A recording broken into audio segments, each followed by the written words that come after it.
Біздің халық сәби дүниеге келген кезде қырқына шығару, ат қою және тұсауын кесу рәсімдерін әлі күнге дейін ұстанып келеміз. Бүгінгі күнге қатысты сіздерге сәбиді тұсауынан кесу рәсімі туралы сіздерге баяндап беретін боламыз.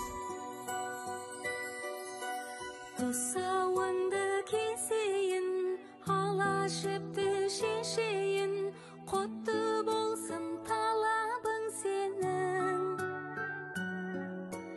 Бөбегім шын көңілмен, тілегім бол өмірде, тұсалмас. Дана қазақ баласының тұсауын ала жіппен, көк шөппен және малдың тоқ ішегімен кестірген.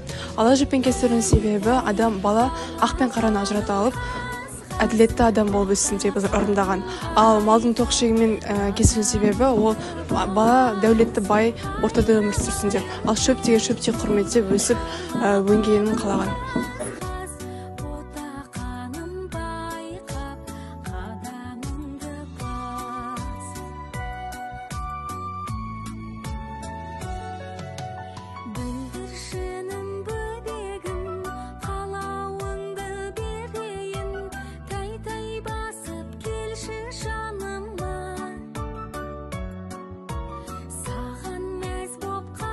Ырымшыл қазақ тұсауы кесілмеген бала сүріншек, болашақта жығылмалы болады деп пайымдаған.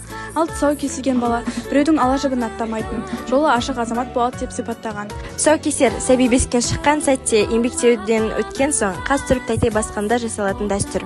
Қазақ халқында балаға қатысты наным-сенімдер өте көп. Қазақтар балаға, әсіресе бала тәрбиесіне көп көңіл бөлген халық. Жалпы бала дүниеге келгеннен бастап есейгенге шағына дейін 20 шақты әдет ғұрып жасалады.